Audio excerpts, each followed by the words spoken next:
Assalamualaikum, ketemu lagi di Izzati Andi Channel. Jangan lupa ya untuk klik tombol subscribe agar kami tambah semangat. Terima kasih. Assalamualaikum warahmatullahi wabarakatuh. Kembali lagi dengan kami di Izzati Andi Channel. Baiklah, pada pertemuan kali ini kita akan membahas tentang bulan sebagai satelit bumi. Oke. Bulan merupakan satelit alam yang dimiliki oleh bumi. Ya, di sini adalah matahari, ini adalah bidang ekliptika bumi, ini adalah ibarat bumi, ini adalah bulannya. Jadi, bulan itu berputar mengelilingi bumi, bulan juga berputar mengelilingi matahari. Yang pertama adalah bentuk bulan. Bentuk bulan mirip dengan planet. Permukaannya terdapat banyak kawah. Bentuk permukaan bulan sebenarnya kering dan tandus. Banyak kawah dan juga terdapat pegunungan dan dataran tinggi. Bulan sendiri tidak memiliki atmosfer. Pada siang hari suhunya mencapai 110 derajat Celcius dan pada malam hari suhunya mencapai minus 173 derajat Celcius dan diameter bulan sekitar 2476 km. Yang kedua ada gerak bulan. Gerakan bulan itu ada 3 macam, yaitu yang pertama, bulan itu berputar pada porosnya sendiri atau rotasi. Lamanya 29,5 hari. Bulan juga mengalami pergerakan revolusi mengelilingi bumi. Lamanya 29,5 hari. Yang ketiga, bersama dengan bumi, bulan itu mengelilingi matahari. Selama mengelilingi matahari, bulan mengelilingi bumi sebanyak 12 kali. Jadi bulan itu mengalami rotasi, kemudian berevolusi terhadap bumi. Bulan juga bergerak mengelilingi matahari bersama dengan bumi. Nah, waktu yang diperlukan bulan untuk mengelilingi bumi atau berotasi atau berevolusi selama 29,5 hari itu digunakan untuk membuat penanggalan atau tahun Komariah. Ya, bulan Komariah itu ketika berotasi. Sedangkan saat berevolusi itu disebutnya tahun Komariah atau kalender Islam, ya, berdasarkan pergerakan bulan. Nah, periode rotasi bulan. Bulan di dalam berevolusi, bidang orbit bulan membentuk sudut 5 derajat terhadap bidang edar bumi atau ekliptika. Bidang edar bulan dan bidang edar bumi yang membentuk sudut 5 derajat menyebabkan terjadinya gerhana bulan maupun gerhana matahari. Fase-fase bulan. Ya, ada dimulai dari yang pertama ini ya, bulan baru, ya, atau bulan mati, konjungsi, kemudian dia bergerak mengalami bulan sabit awal, kemudian kuartil awal, bulan 3/4, kemudian di sini bulan purnama penuh, ya, 1 bulatan penuh, kemudian bulan 3/4, kemudian dilanjutkan kuartil akhir, kemudian bulan sabit akhir, dan kembali lagi ke bulan baru. Itu merupakan fase-fase bulan. Jadi saat kedudukan pertama, pada kedudukan ini matahari, bulan, dan bumi terletak pada satu garis lurus. Bagian bulan yang tidak terkena sinar matahari menghadap ke bumi. Akibatnya bulan tidak terlihat dari bumi. Pada posisi ini disebut bulan baru atau bulan muda, ya, di sini tadi. Kemudian kedudukan kedua. Pada kedudukan ini separuh bagian bulan yang terkena sinar matahari hanya 1/4. Akibatnya bisa kita melihat bulan sabit. Jadi posisi kedua tadi di sini ya, terjadi bulan sabit awal. Kemudian kedudukan ketiga. Pada kedudukan ini, bagian bulan yang terkena sinar matahari kira-kira separuhnya, sehingga yang terlihat dari bumi juga separuhnya.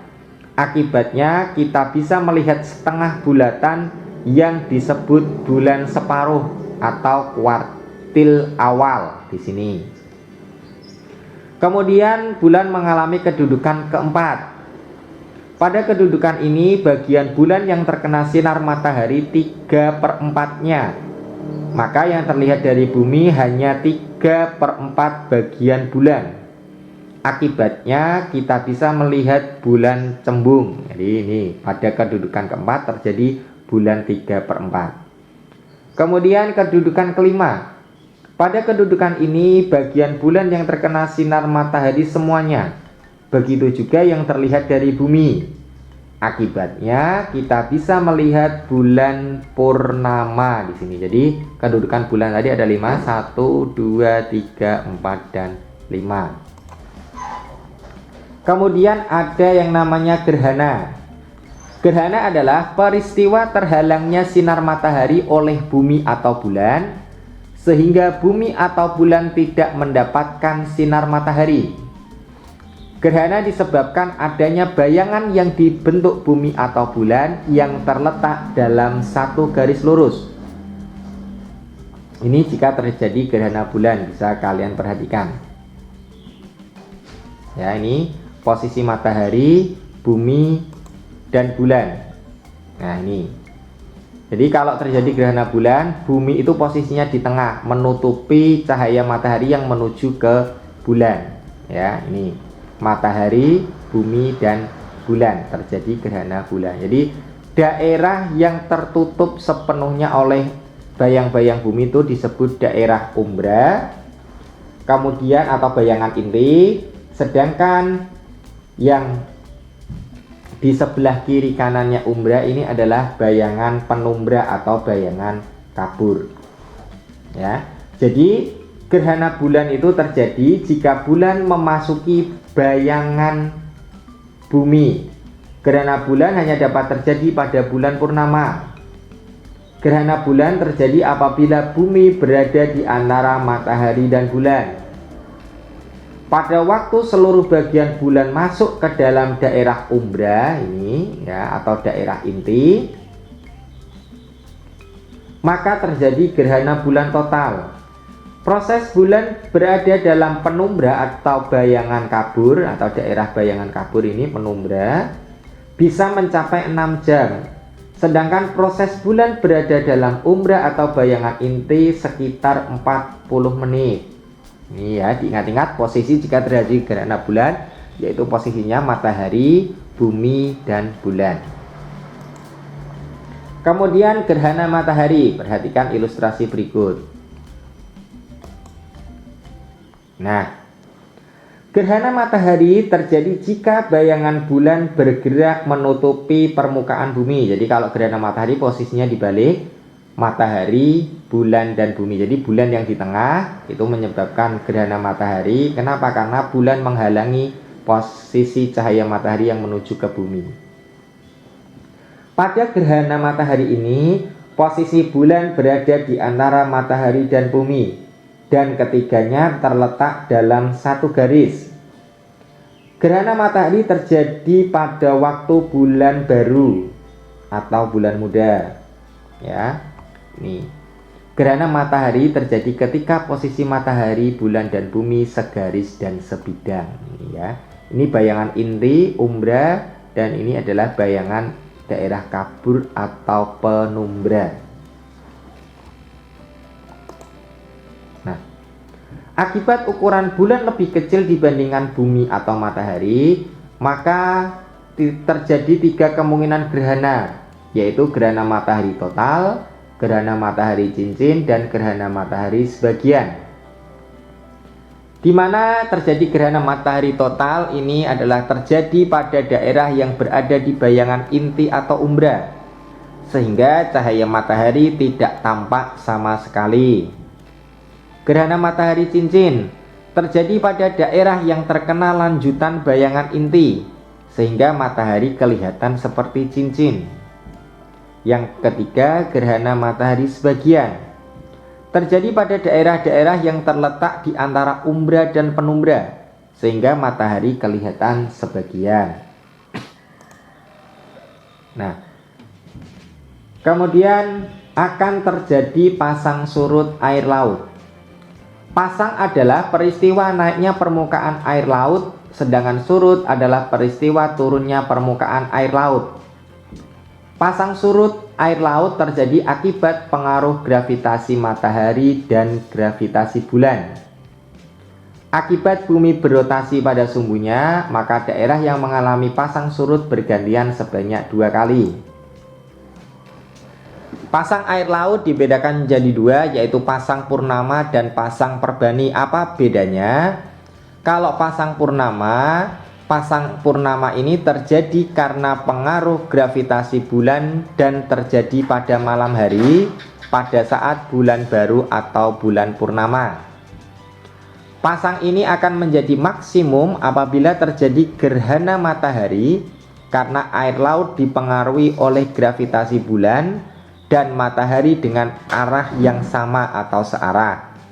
Jadi ciri terjadinya pasang purnama itu adalah letak posisi matahari, bulan, dan bumi itu dalam satu garis atau satu bidang. Jadi lurus posisinya.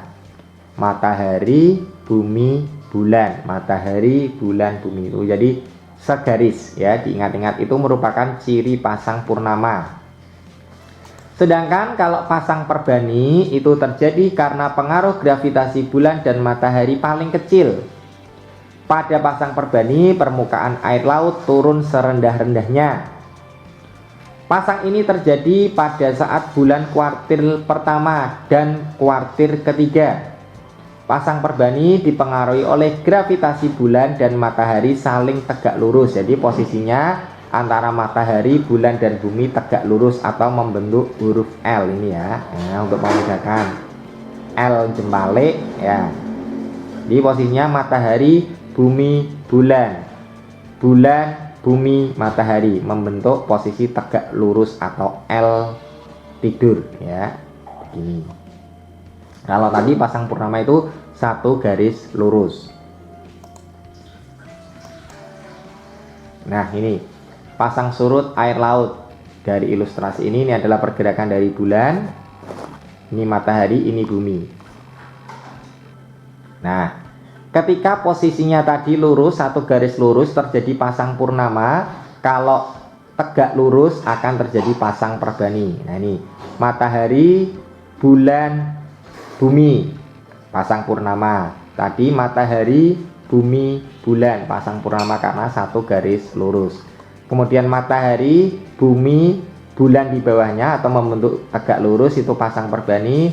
Matahari, bumi, bulan tegak lurus ke atas juga pasang perbani. Peristiwa pasang surut bermanfaat untuk hal-hal sebagai berikut. Yang pertama, untuk pembuatan garam. Kemudian untuk persawahan pasang surut. Kemudian digunakan untuk berlayar atau berlabuhnya kapal di dermaga yang dangkal. Kemudian ada satelit. Satelit merupakan benda langit yang mengorbit planet dan mengiringi planet di dalam mengorbit matahari. Kalau bulan memiliki satelit alam kalau bumi memiliki satelit alam yang disebut dengan bulan.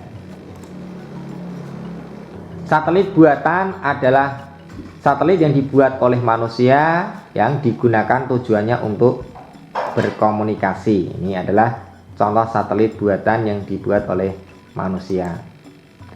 Satelit buatan adalah satelit yang sengaja dibuat oleh manusia untuk tujuan tertentu, antara lain penelitian, komunikasi, mengetahui cuaca, dan untuk kebutuhan militer. Satelit tersebut diluncurkan dan diatur pada orbit tertentu terhadap bumi. Itu dinamakan satelit buatan. Berikut ini beberapa contoh satelit yang pernah diluncurkan ke luar angkasa. Ada satelit Explorer 1, 2, dan 3. Tujuannya untuk mempelajari radiasi sinar matahari dan medan magnet bumi. Kemudian ada satelit Sputnik 3. Tujuannya untuk mempelajari radiasi sinar matahari dan medan magnet bumi. Kemudian ada satelit militer, tujuannya untuk memberikan informasi untuk kepentingan militer. Contohnya satelit Midas dan Cosmos milik Amerika Serikat. Kemudian satelit komunikasi, tujuannya untuk memberikan pelayanan radio dan televisi kepada penduduk bumi. Contohnya satelit Palapa yang dimiliki oleh Indonesia. Ini contoh beberapa satelit buatan yang dikirim ke luar angkasa, ya. Oke, materi hari ini cukup sampai di sini. Lebih kurangnya mohon maaf. Semoga bermanfaat. Wassalamualaikum warahmatullahi wabarakatuh.